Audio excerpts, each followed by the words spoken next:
अपना सामाजिक अध्ययन क्लास 4 का लेसन नंबर 12 पढ़ेंगे, जिसका नाम है सार्वजनिक संपत्ति, प्रॉपर्टी, पब्लिक प्रॉपर्टी। आइए प्यारे बच्चों शुरू करते हैं। हमारे पास बहुत सारी वस्तुएं होती हैं। उदाहरणार्थ मेरी विद्यालय की पोशाक मुझसे संबंध रखती है।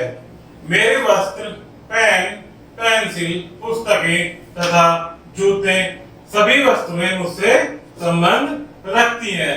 ये केवल मेरी वस्तुएं हैं। कैसी वस्तुएं प्यारे बच्चों? ये सभी मेरी वस्तुएं हैं। अतः वह वस्तुएं जो प्रयोगकर्ता से संबंध रखती हैं, किससे रखती हैं? प्रयोगकर्ता से, अर्थात जो उन्हें प्रयोग करता है उसको प्रयोगकर्ता से संबंध रखती हैं, उसको निजी या व्यक्तिगत संपत्ति कहते हैं। अर्थात जो वस्तुएं प्रयोगकर्ता अर्थात जिससे वो संबंध रखती हैं, जैसे मेरी या आपकी पेन, पेंसिल, शर्ट आदि वस्तुएं जो मुझसे आपसे संबंध रखती हैं, उन्हें क्या कहते हैं प्यारे बच्चों? निजी या व्यक्तिगत संपत्ति कहते हैं। परंतु कुछ ऐसी भी वस्तुएं होती हैं जो किसी विशेष व्यक्ति से संबंध नहीं रखती हैं। ऐसी वस्तुओं को सार्वजनिक वस्तुएं कहते हैं। तो क्या समझे प्यारे बच्चों कि कुछ ऐसी वस्तुएं जो किसी व्यक्ति विशेष से संबंध नहीं रखती हैं, उन्हें क्या कहते हैं? सार्वजनिक वस्तुएं।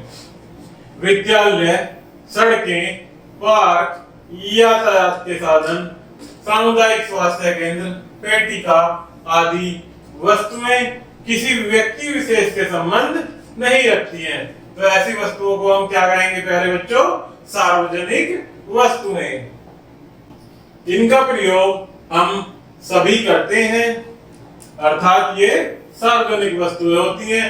कोई भी व्यक्ति पार्क में जा सकता है, कोई भी व्यक्ति सामुदायिक स्वास्थ्य केंद्र जा सकता है तथा पत्र पेटिका में पत्र डाल सकता है। ये सभी कैसी वस्तुएं प्यारे बच्चों? सार्वजनिक वस्तुएं।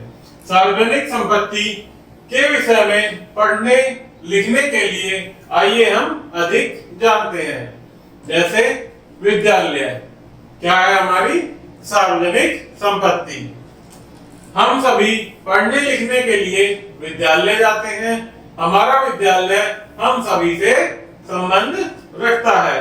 विद्यालय की वस्तुएं जैसे कुर्सियां, मेज, श्यामपट्ट, पुस्तकालय की पुस्तकें, कंप्यूटर तथा झूले, पानी के कूलर तथा शौचालय का प्रयोग हम सभी बच्चे करते हैं।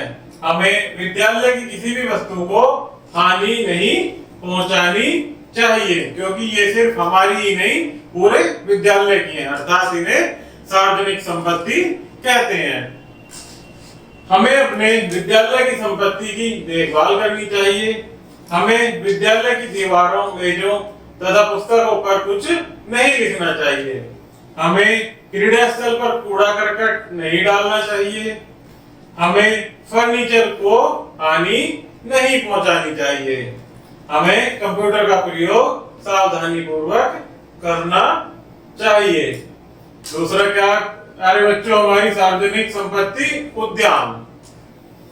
हरे पौधों, घासों तथा पुष्पों से परिपूर्ण स्थान को क्या कहते हैं प्यारे बच्चों? उद्यान। जहां अधिक से अधिक घास, पुष्प और पेड़ पौधे होते हैं, उस स्थान को उद्यान कहते हैं। सुबह एवं शाम को पार्क में टहलना हमारे शरीर एवं मस्तिष्क को स्वस्थ एवं स्वच्छ रखता है। पार्क में फव्वारे एवं बेंच भी होते हैं। बहुत से लोग पार्क में बैठते हैं, बच्चों को पार्क में खेलना पसंद करते हैं। लोग यहाँ पर आराम करते हैं तथा प्रकृति की सुंदरता का आनंद लेते हैं। तो प्यारे बच्चों, उद्यान में हम क्या क्या करते हैं? अपने सुबह शाम टहलने के लिए जाते हैं और बच्चे वहां पर खेलना पसंद करते हैं तथा वहां की प्रकृति की सुंदरता का आनंद लेते हैं। हमें पार्कों को हानि नहीं पहुंचानी चाहिए तथा इनकी देखरेख करनी चाहिए। हमें पार्कों के वृक्षों की पत्तियों एवं पुष्पों को नहीं तोड़ना चाहिए। विद्यालय तथा कॉलेज के बच्चे वृक्षारोपण के कार्यक्रम में भाग ले सकते हैं, अर्थात हमारे स्कूल या विद्यालय कॉलेज की तरफ से जो वृक्षारोपण कार्य चलाए जाते हैं उनमें बच्चों को उन कार्यक्रमों में भाग लेना चाहिए। वे लोग जो पार्क में अपने जंतुओं को लाते हैं उनके मल को स्वयं साफ करना चाहिए, अर्थात उनके द्वारा फैलाई गई गंदगी को स्वयं ही साफ करना चाहिए। गलियों के पशुओं को पार्कों से दूर रखना चाहिए क्योंकि वो अधिकतर वहां हानि ही पहुंचाते हैं। स्ट्रीट लैंप हमारी एक सार्वजनिक संपत्ति है। स्ट्रीट लैंप भी सार्वजनिक संपत्ति है। ये हमें रात को सड़कों पर सुरक्षित चलने में सहायता करते हैं। हमें किसी भी प्रकार से लैंपों को हानि नहीं पहुंचानी चाहिए क्योंकि ये हमारे रात को सड़कों पर आने जाने में और सुरक्षित चलने में हमें सहायता देते हैं। पुस्तकालय की पुस्तकें हम सभी के पढ़ने के लिए रखी जाती हैं। हमें इन पुस्तकों की देखभाल करनी चाहिए। पुस्तकालय की पुस्तकें सभी सदस्यों के लिए होती हैं। ये केवल एक व्यक्ति की संपत्ति नहीं है, अर्थात ये सभी सार्वजनिक संपत्ति है। अर्थात प्यारे बच्चों, जो सभी किसी चीज वस्तु को या किसी संपत्ति को इस्तेमाल करते हैं वो एक सार्वजनिक संपत्ति के रूप में होती है जिसका प्रयोग सर्वजन कर सकते हैं। हमें अपनी पुस्तक के पृष्ठों को फाड़ना नहीं चाहिए तथा उन पर किसी भी प्रकार के निशान नहीं लगाने चाहिए। बस तथा रेलगाड़ी, नेक्स्ट हमारी सार्वजनिक संपत्ति क्या है प्यारे बच्चों? बस तथा रेलगाड़ी। हम प्रतिदिन विद्यालय जाने के लिए बस का प्रयोग करते हैं। हजारों लोग प्रतिदिन एक स्थान से दूसरे स्थान तक जाने के लिए रेलगाड़ियां तथा बस का प्रयोग करते हैं। हमें इन सभी संपत्ति की देखभाल करनी चाहिए क्योंकि ये केवल एक हमारी ही संपत्ति न होकर सर्वजन की संपत्ति है, इसलिए इनकी सुरक्षा और देखभाल करना भी हम सभी का बराबर का दायित्व है। तो प्यारे बच्चों, सार्वजनिक यातायात तंत्र की देखभाल करना हमारा कर्तव्य है। हम इसे निम्न प्रकार कर सकते हैं। तो प्यारे बच्चों, 1 बाय 1 देखेंगे कि हम अपनी सार्वजनिक संपत्ति का देखभाल और सुरक्षा कैसे कर सकते हैं। हमें बसों तथा रेलगाड़ियों की सीटों को नुकसान नहीं पहुंचाना चाहिए। हमें बस तथा रेलगाड़ियों की खिड़कियां नहीं तोड़नी चाहिए। हमें रेलगाड़ी के बल्ब व नल चोरी नहीं करने चाहिए। हमें बसों तथा रेलगाड़ियों में कूड़ा नहीं फेंकना चाहिए। हमें अन्य यात्रियों से झगड़ा नहीं करना चाहिए। बसों तथा रेलगाड़ी में यात्रा करते समय टिकट अवश्य लेना चाहिए। तो प्यारे बच्चों, ये कुछ तथ्य हैं जिनके माध्यम से हम अपनी यातायात की संपत्ति और वस्तुओं की देखभाल व सुरक्षा कर सकते हैं। स्मारक, ऐतिहासिक स्मारक भी सार्वजनिक संपत्ति है। ये हमारी सांस्कृतिक विरासत का भाग है। इनको संरक्षण करना अर्थात इनकी देखरेख करना हमारा कर्तव्य है। हमें किसी भी प्रकार इन स्मारकों को हानि नहीं पहुंचानी चाहिए। ये स्मारक संपूर्ण विश्व में प्रसिद्ध है, अर्थात स्मारक हमारी एक देश की प्रसिद्ध धरोहर होती है जो कि हमें हमेशा उनकी सुरक्षा और देखरेख के साथ रखनी चाहिए। संग्रहालय, ऐसे स्थान जिसमें हम अपनी सांस्कृतिक तथा राजनीतिक इतिहास के स्मृति चिन्हों को एकत्रित रखते हैं, उन्हें संग्रहालय कहते हैं। प्यारे बच्चों, क्या होते हैं संग्रहालय? जिसमें हम अपने राजनीतिक इतिहास के स्मृति चिन्हों को एकत्रित व सुरक्षित रखते हैं, उन्हें क्या कहते हैं प्यारे बच्चों? संग्रहालय।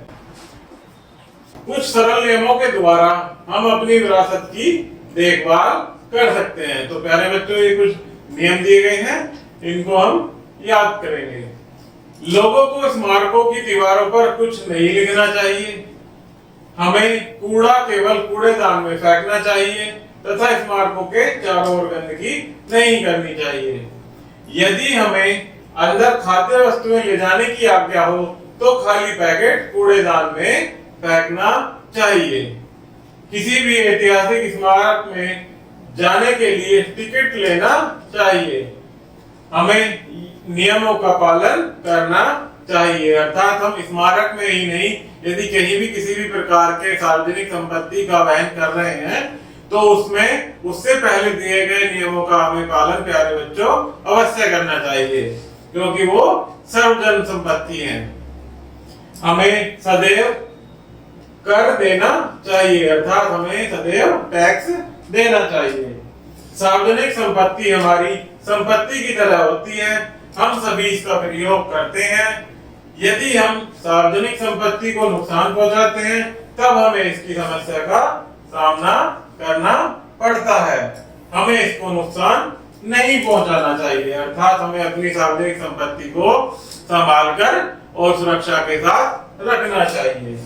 तो प्यारे बच्चों, इसमें कुछ स्मरणीय तथ्य हैं जिनको हम वन बाय वन पढ़ेंगे। साधारण जनता के द्वारा प्रयोग की गई सभी संपत्ति को सार्वजनिक संपत्ति कहते हैं। विद्यालय, पार्क, बसें, रेलगाड़ियां सभी सार्वजनिक संपत्ति हैं। ऐतिहासिक स्मारक, सार्वजनिक पुस्तकालय, स्ट्रीट लैंप इत्यादि सार्वजनिक संपत्ति के उदाहरण हैं। कौन कौन से होते हैं प्यारे बच्चों सार्वजनिक संपत्ति? ऐतिहासिक स्मारक, सार्वजनिक पुस्तकालय, स्ट्रीट लैंप आदि हमारी सार्वजनिक संपत्तियां हैं। बसों तथा रेलगाड़ियों में यात्रा करते समय सदैव टिकट लेना चाहिए।